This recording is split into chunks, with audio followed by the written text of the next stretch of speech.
अगर मैं आपसे पूछूं कि मृग का अर्थ क्या होता है, तो आप बेहिचक कहेंगे कि मृग का अर्थ होता है हिरण। लेकिन अगर मैं ये कह दूं कि आप गलत हैं, तो फिर आप में से बहुत सारे लोग बुरा मान जाएंगे। लेकिन ये सच्चाई है कि मृग का जो अर्थ होता है हिरण नहीं होता है। ये अलग की बात है कि आज की डेट में हिरण के लिए प्रयोग किया जाता है। तो क्या होता है मृग का अर्थ? आइए देखते हैं, वो छोटे से वीडियो में जानने की कोशिश करें कि मृग का अर्थ होता क्या है। मृग ये संस्कृत का एक शब्द है। आज की वीडियो में आपको यह भी समझ में आएगा कि भाषा जब एक लंबे सफर से आगे बढ़ती है तो कैसे उसके अर्थ में कुछ परिवर्तन आते जाते हैं। कभी शब्दों का विस्तार हो जाता है तो कभी शब्द संकुचित हो जाते हैं।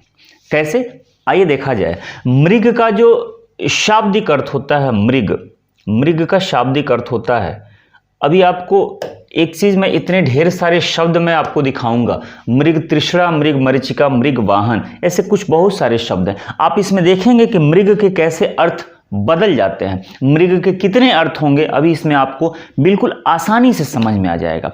और तो और एक गोस्वामी तुलसीदास द्वारा रचित रामचरितमानस की एक चौपाई, जो आप में से बहुत सारे लोग जानते होंगे, हे खग मृग हे मधुकर श्रेणी, तुम देखी सीता मृग नयनी।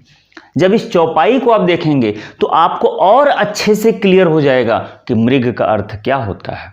ठीक है, आइए जानते हैं कि मृग, पहले इसी को जरा देख लिया जाए, उसके बाद ये आपके लिए मैंने बहुत सारे शब्द लाए हैं, मतलब जितना भी है, खैर बहुत का मतलब जितना भी है। अब इसमें आप देखेंगे कि मृग के अलग अलग अर्थ कैसे हैं। निकला तो संस्कृत से शब्द था, लेकिन कैसे अलग अलग अर्थों में प्रयोग होता चला गया। अब यहां देखिए लिखा है हे खग मृग हे मधुकर श्रेणी। ये तब की बात है जब प्रभु श्री राम जब आते हैं अपनी कुटिया में वनवास के दौरान, और जब सीता को नहीं देखते हैं तो वह बेचैन हो जाते हैं, और बेचैन होकर के वो कहते हैं कि हे खग मृग हे मधुकर श्रेणी, मतलब हे खग। अब देखिए खग का मतलब क्या होता है। देखिए एक चीज पहले आपको मैं यहां बता दूं, लिखा है खग, एक शब्द लिखा है खग। अब इसमें ख एक पूरा का पूरा शब्द है, और ग, और उसी तरह से लिखा हुआ है मृग। तो मृग में आप देखेंगे कि मृ अपने आप में पूरा का पूरा एक शब्द है, और फिर उसके साथ लिखा है ग। ख का मतलब होता है शून्य या आसमान, शून्य या आसमान। ख का पूरा अर्थ होता है कि शून्य या आसमान। ग का मतलब होता है गमन करने वाला, गमन करने वाला, विचरण करने वाला, यानी कि आसमान में गमन करने वाले को क्या कहा जाता है? खग कहा जाता है। आप इसी से जानते होंगे खगोल, एक शब्द सुना होगा खगोल। फिर ख का मतलब शून्य या आसमान या ब्रह्मांड, फिर कहते हैं गोल, तब उसी से बना हुआ है। ठीक उसी तरह से यहाँ पे देखिए मृग संस्कृत से निकला हुआ शब्द है, और इसका मतलब होता है मिट्टी या मृत्तिका, मिट्टी या मृत्तिका। ठीक है, मिट्टी या मृत्तिका। और गौ का मतलब होता है गमन करने वाला, यानी कि विचरण करने वाला। अब आप समझ गए होंगे कि मृत्तिका यानी कि मिट्टी, और गौ से गमन करने वाला, यानी कि मिट्टी पर गमन करने वाले को मृग कहा जाता है। मिट्टी पर यानी कि धरती के ऊपरी सतह पर गमन करने वाले को मृग कहा जाता है। बात अगर इस शब्द के शाब्दिक अर्थ को देखा जाए तो फिर ये मिट्टी पे गमन करने वाले को मृग जब कहेंगे तो उसमें तो सब आ जाएंगे ना। उसमें हिरण ही क्यों, उसमें तो सारे जीव जंतु आ जाएंगे। अगर किसी से बात हो रही थी, जब हम लोग पढ़ते थे बचपन में, तो एक गुरुजी हम लोगों को पढ़ाते थे, नाम था मदन नारायण पांडे। मदन नारायण पांडे ने यहाँ तक इसकी व्याख्या की थी, उसमें जीव जंतु से लेकर मानव सभी प्राणी उसमें शामिल हो जाएंगे। मैं उनकी तब की बात मैं आपके बारे में बता रहा हूँ, मैं 1998 की बात बता रहा हूँ। लेकिन खैर कम से कम इतनी बात है, जो लिखा हुआ है कि मृग का अर्थ होता है जानवर, समस्त जीव जंतु जो पृथ्वी पे गमन करते हैं। अब आइए इधर, अब इस चौपाई पे आते हैं। चौपाई में कहा गया हे खग। अब खग का मतलब आप समझ गए कि आकाश में गमन करने वाले, आसमान में गमन करने वाले की यहां की बात हो रही है पक्षी की। कहा गया है पक्षियों के बारे में। मतलब हे खग मृग यानी कि पृथ्वी पे गमन करने वाले, यानी कि यहां पर सभी जीव की बात कर दिया गया। और मधुकर श्रेणी यानी कि भंवरे के सभी समूह को या मधुमक्खियों के सभी झुंडों से पूछा जा रहा है। भगवान श्री राम पूछ रहे हैं कि हे सभी पक्षियों, हे सभी जंतुओं, हे सभी भंवरों की श्रेणियों, क्या तुमने देखी है सीता मृगनयनी? मृगनयनी। अब यहां जब मृग की बात आ रही है, अब यहां मृग को स्पेशल तौर पे हिरण की बात किया गया है। हिरण की बात किया गया है, ठीक है। अब हिरण के समान आंखों वाली। अब ये देखिए, एक ही चौपाई में आपको दो चीजें देखने को मिल गई।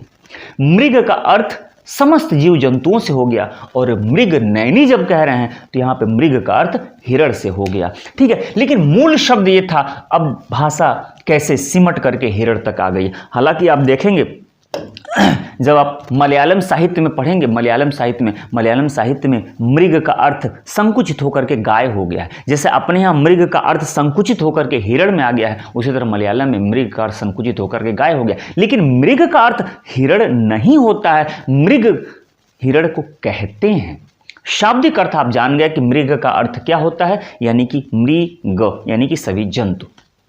उसी तरीके से देखिए कुछ शब्द मैंने आप लोगों के सामने रखे हैं। अब इसमें देखिएगा मृग का अलग अलग अर्थ कैसे होता चला जा रहा है। ये कुछ ऐसे शब्द हैं, मृग तृष्णा, मृग मरीचिका, मृग वाहन। यहां मृग का अर्थ हिरण से ही है। यहां ये जितने शब्द हैं इसमें मृग का अर्थ हिरण है। अब कैसे? मृग तृष्णा, तृष्णा का मतलब होता है प्यास।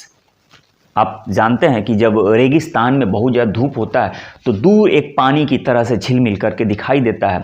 फिर वो मृग समझता है कि प्यास लगी, पानी की तरफ दौड़ता है, लेकिन कभी कोई मिलता नहीं है, तो उसे कहते हैं मृग तृष्णा। यानी कि ऐसी तृष्णा, ऐसी प्यास जो शायद बुझनी असंभव हो, उसे कहते हैं मृग तृष्णा। मृग मरीचिका, मरीचिका का मतलब होता है भ्रम।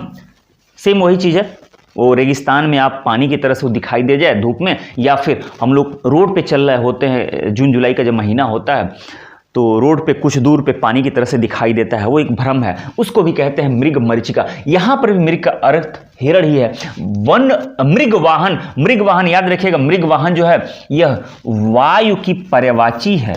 मृग वाहन वायु की पर्यायवाची है। अब इसका शाब्दिक अर्थ जब देखा जाएगा तो वायु देवता का जो वाहन होता है वो होता है मृग। वायु देवता का वाहन होता है वो होता है मृग, तो इसीलिए मृग वाहन किसकी पर्यायवाची है? तो वायु की पर्यायवाची हो जाएगी। ये एक बात यहां समझ में आ गई। लेकिन अगर जब हम इन शब्दों को देखते हैं, मृग कानन, मृगधर, मृगांक, मृगलांछन, मृग श्रेष्ठ, मृगेंद्र, मृगांत, अब इसके बारे में जरा देखिएगा, इन शब्दों में मृग का क्या अर्थ है। लिखा है मृग कानन, तो मृग कानन का अर्थ होता है ऐसा वन जिसमें शिकार योग्य जंतु ज्यादा हों। शिकार योग्य जंतुओं से भरा हुआ वन या जंगल। अब यहां मृग का अर्थ क्या हो गया? जंतु हो गया, यानी कि सभी जानवर। लिखा है मृगधर, मृगधर। अब मृगधर आप जानते हैं चंद्रमा की पर्यायवाची है।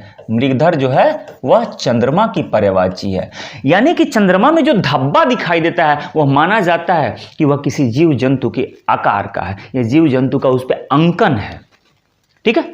अलग अलग जंतुओं का उल्लेख उसमें पाया जाता है। वो सिर्फ स्पेशल हिरण की बात नहीं करता है, वहां पे जंतु की बात होती है, किसी भी जानवर की बात होती है। तो जब जानवर की बात होगी तो मृगधर यानी कि जानवर का धब्बा धारण करने वाला तो चंद्रमा हो जाता है। उसी तरह से मृगांक यानी जानवर का अंकन जिसमें हो, अंकन यानी कि चित्र यानी कि छवि, तो उसे चंद्रमा कहते हैं। मृगांक भी चंद्रमा की पर्यायवाची होता है। मृग लांछन यानी कि जिसपे मृग यानी कि जानवर का लंछन हो, यानी कि दाग हो, यानी कि धब्बा हो, तो उसे भी चंद्रमा कहते हैं। तो मृगधर, मृगांक, मृगलांछन इसी तरीके से चंद्रमा की पर्यायवाची बन जाती। तो यहां मृग का अर्थ होता है जीव या जंतु। अब देखिएगा मृग श्रेष्ठ। अब जब मृग श्रेष्ठ की बात करते हैं तो जानवरों में जो सबसे श्रेष्ठ हो, तो मृग श्रेष्ठ किसकी पर्यायवाची हो जाती है? तो ये होती है शेर की पर्यायवाची। मृगेंद्र यानी कि मृग का इंद्र, इंद्र का मतलब भगवान, तो जानवरों में सबसे श्रेष्ठ या भगवान, तो ये भी किसकी पर्यायवाची हो जाती है? शेर की पर्यायवाची होती है। लिखा गया होता है मृगांत यानी कि मृग का अंत करने वाला, तो यहां मृग का मतलब हिरण नहीं है, मृग का मतलब जानवर है, तो जानवरों का अंत करने वाला कौन होता है? तो ये शेर होता है। तो यहां भी किसकी पर्यायवाची? शेर हो जाती है। तो मृगश्रेष्ठ, मृगेंद्र, मृगांत या मृगलांछन, मृगांक, मृगधर, मृग कानन की जब बात करेंगे तो यहां मृग का जो अर्थ होता है वह जंतु से हो जाता है, यानी कि समस्त जानवर से हो जाता है। लेकिन उसी तरीके से ये जरा देखिएगा, ये मृगशिरा, मृगशिरा एक मृगशिरा शब्द है और यह नक्षत्र का नाम है। नक्षत्रों में जो पांचवां नक्षत्र है, पांचवां नक्षत्र, उस पांचवें नक्षत्र का नाम है मृगशिरा। मृगशिरा आप जानते होंगे, ठीक है। उसी तरह से मृगया, अब मृगया का मतलब होता है शिकार, मृगया का मतलब होता है शिकार, ठीक है। मृगया का मतलब शिकार होता है, ठीक। अब आप जरा बताइए, अगर आप जानते हैं तो क्या ये मृगया या मृगशिरा, क्या यह हिरण की पर्यायवाची है? ना।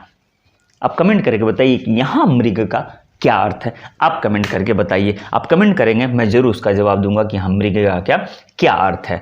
तो उम्मीद करूं कि मेरी बातें आपको समझ में आई, ठीक है। तो मृग के अर्थ अलग अलग हो जाते हैं, लेकिन मृग का जो शाब्दिक अर्थ होता है वो होता है जंतु या जानवर, और उसका जब विग्रह करेंगे तो मृग यानी कि पृथ्वी पर, मिट्टी पर, मृदा पर, मृतिका पर गमन करने वाला। और खग, खग भी मैंने आपको बता दिया, ख का मतलब होता है आसमान, ये संस्कृत से निकला हुआ शब्द है, और ख का मतलब होता है शून्य या आसमान, यानी गमन करने वाला, तो खग का मतलब पक्षी हो जाता है। तो उम्मीद करता हूँ कि आपको ये मेरी आज की जो जानकारी है, थोड़ा सा मैंने कोशिश किया कि शब्दों को विस्तार से देखा जाए, बताया जाए, सही चीज़ जाना जाए। तो आज के डेट में उसका संकुचित अर्थ हिरण तक सीमित हो गया है, वो हालांकि वो भी सही है, मैं ये बिल्कुल नहीं कह रहा हूँ कि वो गलत है, लेकिन जो शाब्दिक अर्थ था वो था, ठीक है। तो आज का वीडियो कैसा लगा कमेंट करके जरूर बताइएगा, और मिलते हैं ऐसे ही किसी अच्छे टॉपिक के साथ। मज़ा आता है आपके साथ जुड़ करके, आपका प्यार अच्छा लग रहा। आप अपना ख्याल रखिए, बाय बाय।